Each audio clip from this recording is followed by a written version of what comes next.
Terelie, Hujan, bagian 22. Penugasan di sektor 1 selesai pada hari ke-30, persis hari terakhir libur panjang. Seluruh relawan kembali ke kota menumpang truk militer.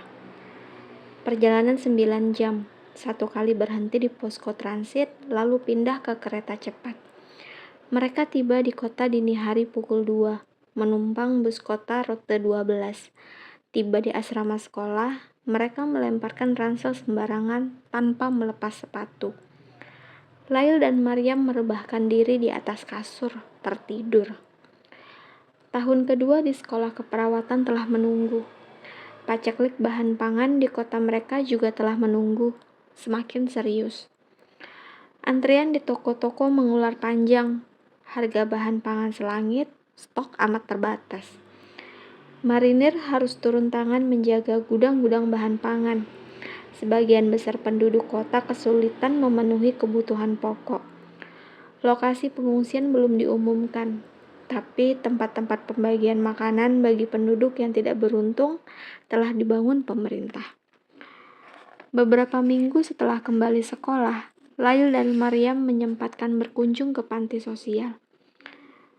Sekarang penghuni panti hanya makan 2 kali dalam sehari. Ibu Suri memberitahu. Wajahnya yang biasanya galak dan dingin terlihat lelah. Ibu Suri sudah habis-habisan berusaha mencari bantuan makanan yang cukup bagi penghuni panti.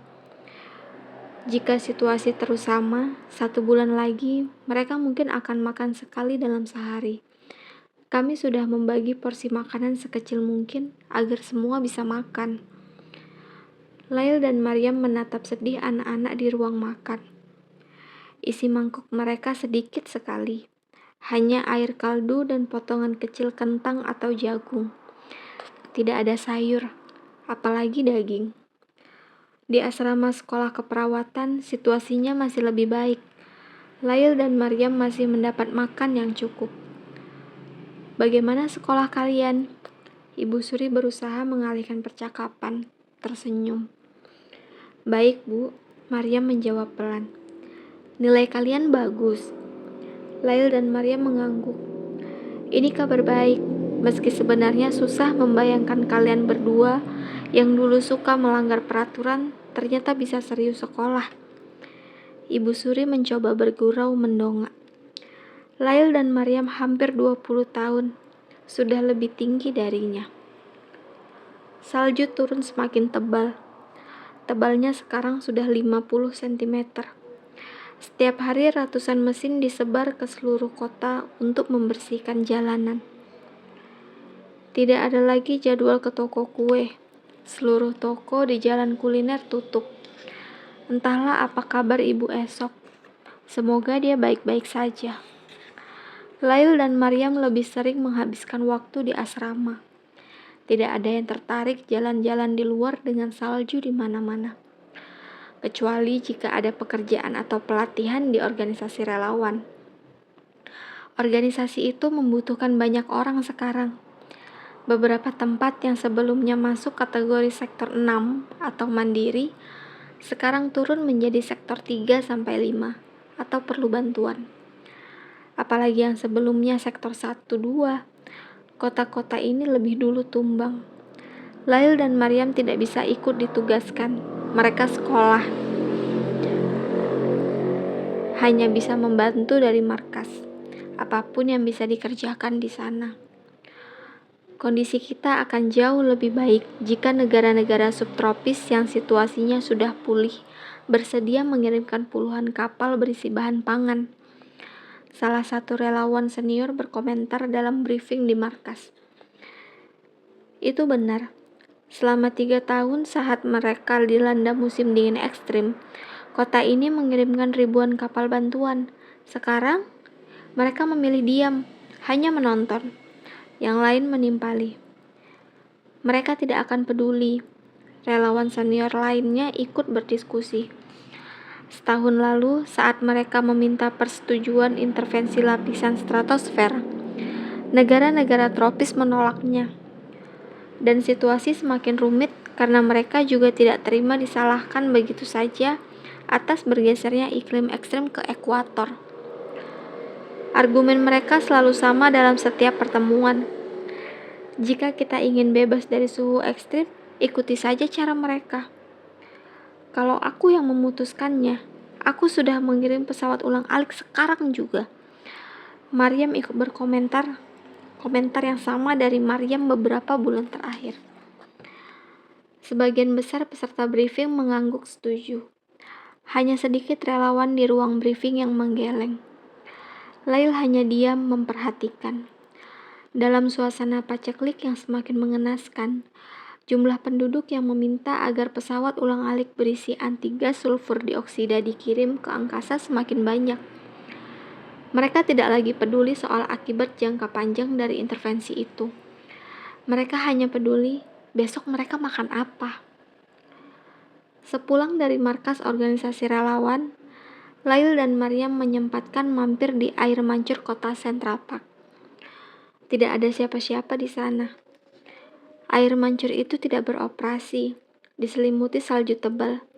Tidak ada burung-burung merpati yang biasanya hinggap di pelataran. Pohon-pohon di sekitar mereka terlihat putih, juga bunga di sekelilingnya. Lail duduk di bangku taman setelah memindahkan setumpuk besar salju. Apa kabar esok? Apa kabar ibu kota? Apakah di taman kincir raksasa juga diselimuti salju tebal? Maryam duduk di sebelahnya menghela nafas. Mereka berdua berdiam diri. Entah hingga kapan kota mereka bisa bertahan di tengah paceklik bahan pangan. 1 bulan berlalu lagi. Kerusuhan besar akhirnya melanda kota. Penduduk mengamuk di lokasi pembagian makanan. Marinir tidak mampu mengendalikannya. Kepulan asap membumbung dari berbagai penjuru kota. Penduduk menyerbu toko-toko, menggulingkan bus kota, menghentikan tram, membakar benda-benda di jalanan. Para pekerja menyatakan mogok massal yang diikuti hampir seluruh warga kota. Tuntutan mereka sama. Segera intervensi lapisan stratosfer. Kota lumpuh total. Kantor-kantor yang tersisa segera ditutup saat kerusuhan besar terjadi. Hanya bangunan vital seperti rumah sakit yang tetap beroperasi dijaga penuh marinir.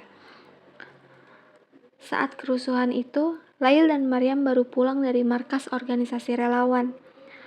Mereka terpaksa turun dari bus kota rute 12 karena sopirnya menolak melanjutkan perjalanan.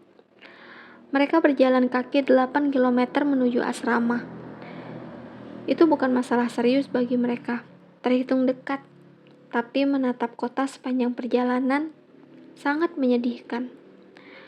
1-2 kali Lail dan Maryam harus berbelok, mengambil jalan memutar, agar tidak bertemu kerumunan yang sedang mengamuk.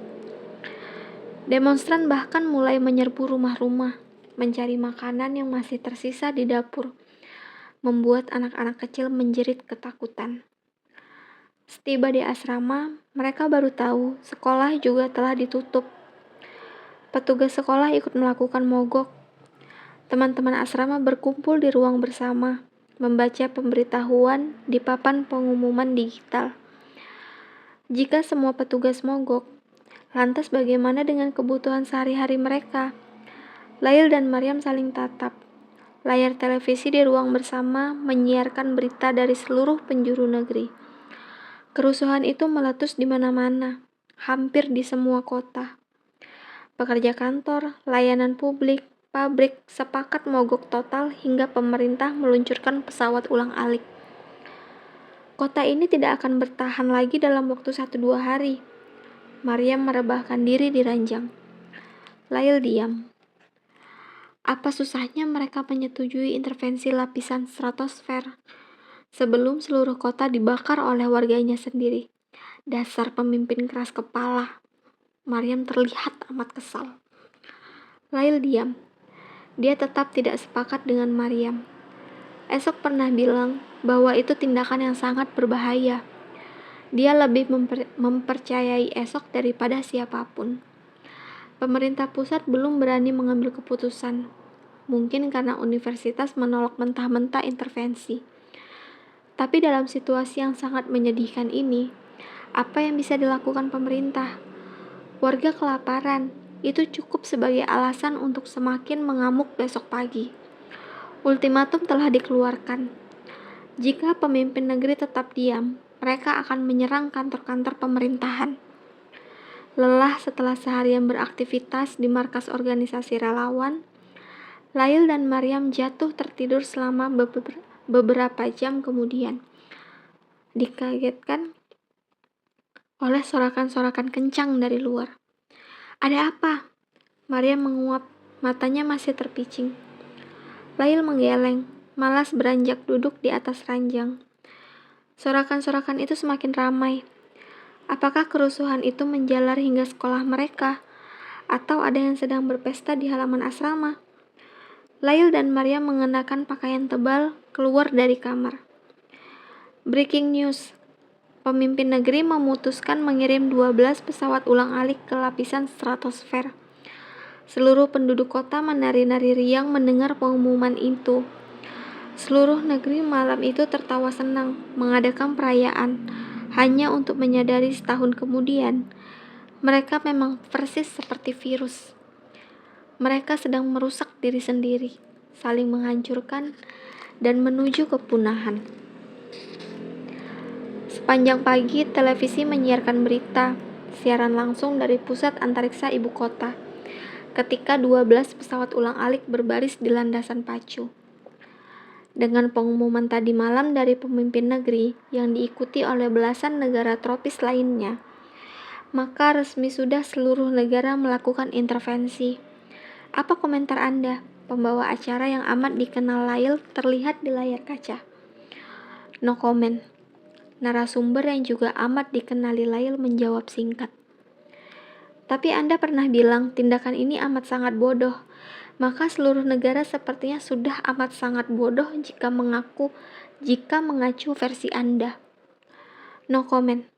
Atau sebaliknya, ketika sebenarnya negara-negara subtropis ternyata berhasil memulihkan iklim mereka setahun terakhir lewat intervensi itu, bisa jadi pendapat Anda dulu yang sangat keliru.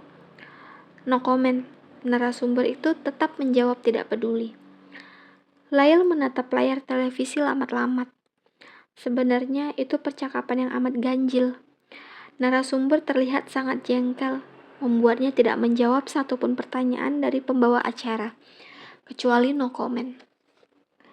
Beberapa menit kemudian, layar televisi memperlihatkan wali kota, ayah angkat esok, yang sedang dikerumuni wartawan.